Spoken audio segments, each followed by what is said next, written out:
Warning, today's video contains mature subject matter that may be triggering for some. It is absolutely not suitable for children. In the 1980s and 1990s, there was a fever called the Satanic Panic, and there were widespread rumors and accusations of satanic ritual abuse. The frenzy really took hold after the publication of a book called Michelle Remembers. The book was based on repressed memories that were recovered during hypnotic sessions. The memories told of a group of satanic practitioners that were subjecting children to satanic ritual abuse. These salacious tales gave way to a mania that eventually spread worldwide. The rumors and accusations eventually led to legal action that resulted in arrests, convictions, and tearing families apart. One of the most famous cases happened in Manhattan Beach, California, with the McMartin preschool case. Now, testimony in this case talked about flying teachers, a goat man, underground tunnels, and ritual abuse.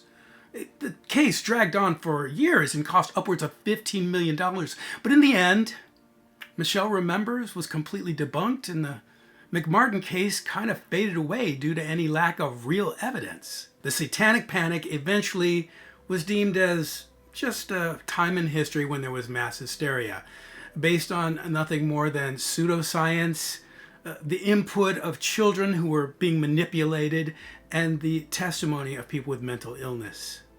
But was the movement or fad simply the product of deranged or misguided people having their fears exploited by those who would just want to profit? Despite a collective dismissal in most people's minds, some are not convinced.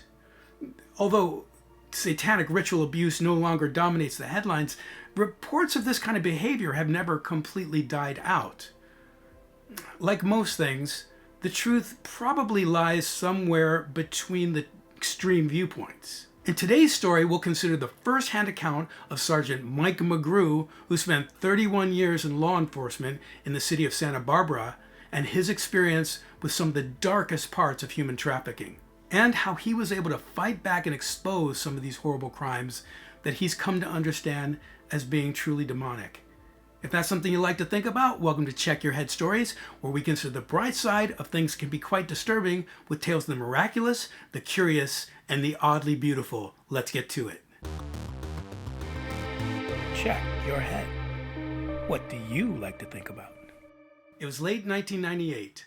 Tourists and locals of Santa Barbara alike were gathered together at a huge workshop that was open only during certain hours, and you could watch participants of the summer solstice parade put together their floats and displays. Started as a simple birthday party for an artist in 1974, the summer solstice had grown into Santa Barbara's biggest annual event.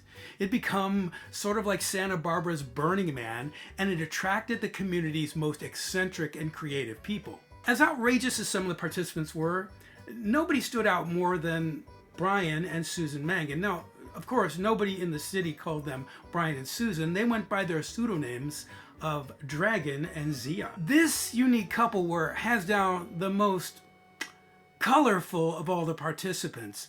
They were known for their barely there costumes, consisting mostly of body paint and a few patches of material that would cover strategic bits that barely kept them from breaking indecency laws. Although Dragon was completely bald, he was well known for his elaborate hairstyles. Now, these hairstyles were not on top of his head, but they were coiffed from the bushy and long flowing locks that grew out of his ears.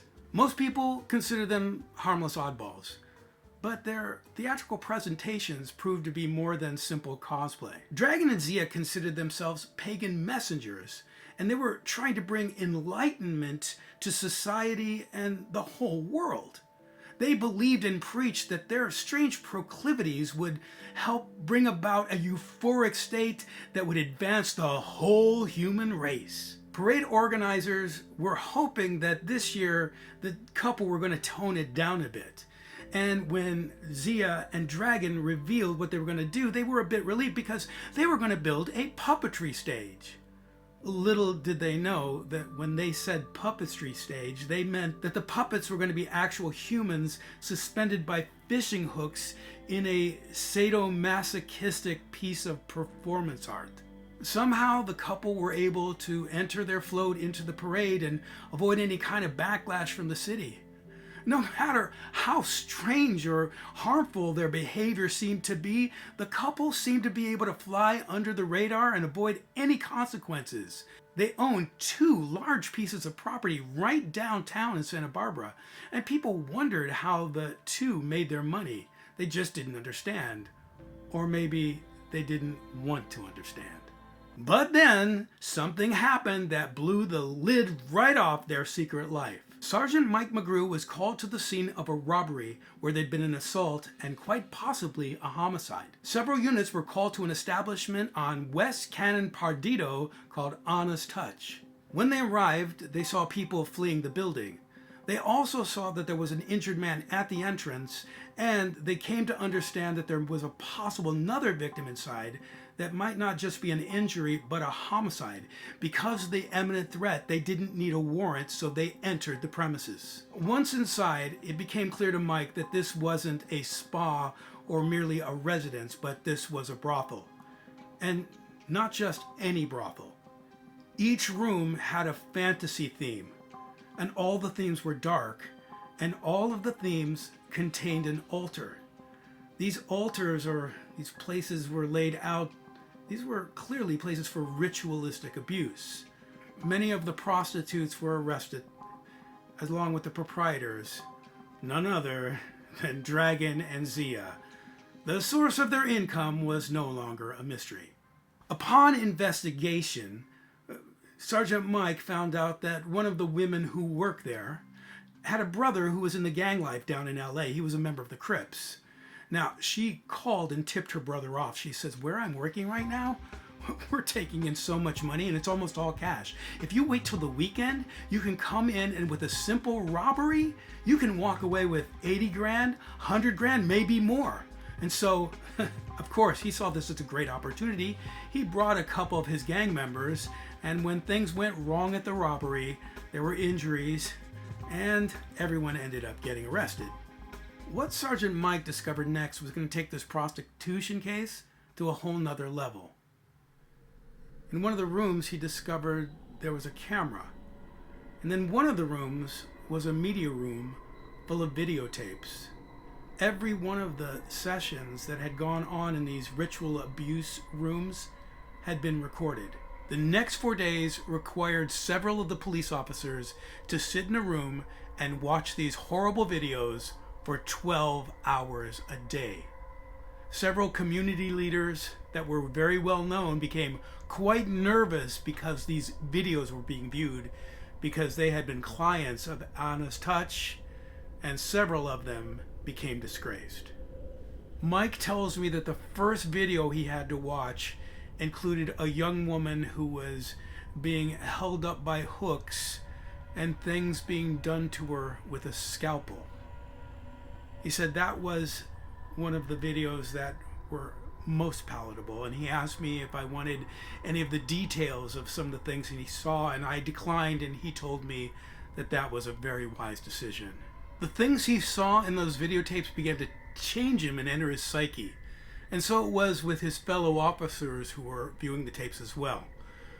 2 of the officers reported that after they saw what they saw in those 4 days, for over a year, they became virtually impotent and lost all intimacy with their wives and had to enter counseling. Mike, he refused to enter counseling or ask for it because he thought that any sign of weakness might jeopardize his position in the police force. And so he toughed it out alone. The case went forward and Dragon was sentenced to 3 years in prison. Susan/Zia skipped bail and went on the lam for over 10 years until she was finally captured in 2008. Susan Mangan had been teaching at the Institute for Advanced Study of Human Sexuality in San Francisco. She was also living with her husband Brian/Dragon, as he had already finished his prison sentence. Sergeant Mike tells me they had also been dabbling in their former profession as pimps. Mike recalls at the time he was investigating Honest Touch, as he was going through all the rooms with the altars, He knew that there was something more than just simple prostitution and maybe fetish theatrics. He could sense a very dark and real spiritual power. He believes now that when he fights human trafficking, that he's fighting a spiritual battle, and that demonic forces are involved in all of human trafficking. When Dragon and Zia talked about their pagan reliefs, this wasn't just creative marketing for their prostitution business. This is something they really believed. This was their religion. They believed that mixing torture with eroticism somehow took people to a place of higher consciousness. They thought this was a good thing for humankind, but they were actually summoning dark spiritual forces. What they were doing was absolute evil. When Zia was arrested in 2008, she showed no remorse for the crimes she committed. She compares herself to those who were condemned in the Salem witch trials. And she counts those who were part of the civil rights movement, who stood up against racist ideology, and she believes that history will laud her as a hero. She's quoted as saying, "And I take full responsibility and pride in being in the same league as all women who have suffered for sexual crimes throughout history."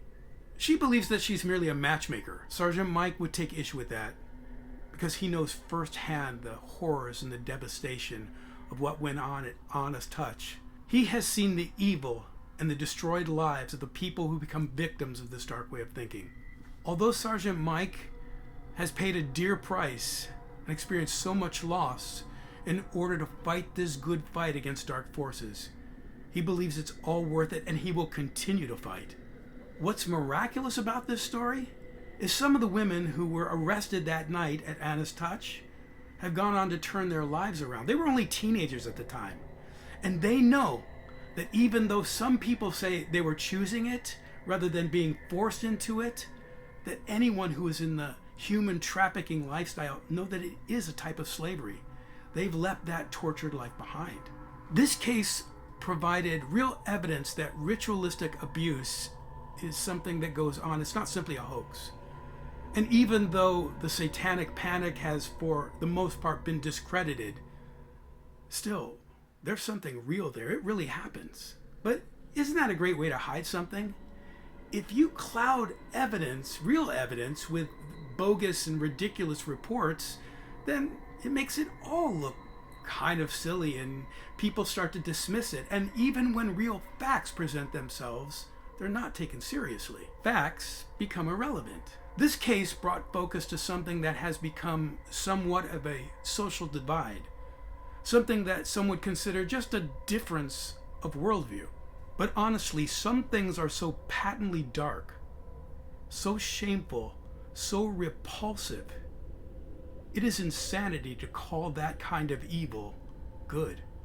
Another miracle that this case brought is it was such a juxtaposition of good and evil, light and darkness, that it became part of Sargent Mike's eventual path to freedom from the trauma he experienced daily, and eventually leading him to a spiritual awakening that brought him peace and purpose. Mike continued in law enforcement and became a detective, and in his career he became involved with several landmark cases. His life became more and more challenging, both in his personal and professional life, as he faced some of the most challenging and horrible circumstances a person can encounter. It was his constant interaction with absolute evil and personal loss that led Mike to eventually look for spiritual help. He reasoned that if there's an absolute evil, an absolute power of darkness, then there's got to be absolute good. So he began to look for spiritual help. It was during one of the times of extreme personal loss that Mike surrendered his life and became a Christian. Now retired, he's co-founder and helps run 9/11 at Ease, an organization that provides counseling and spiritual support for first responders who are experiencing PTSD. Sargent Mike's an amazing guy, and he has so many more stories, and I'll be sharing some of those in upcoming episodes. So be sure to like and subscribe so you won't miss any of those here at Check Your Head Stories. See you next time.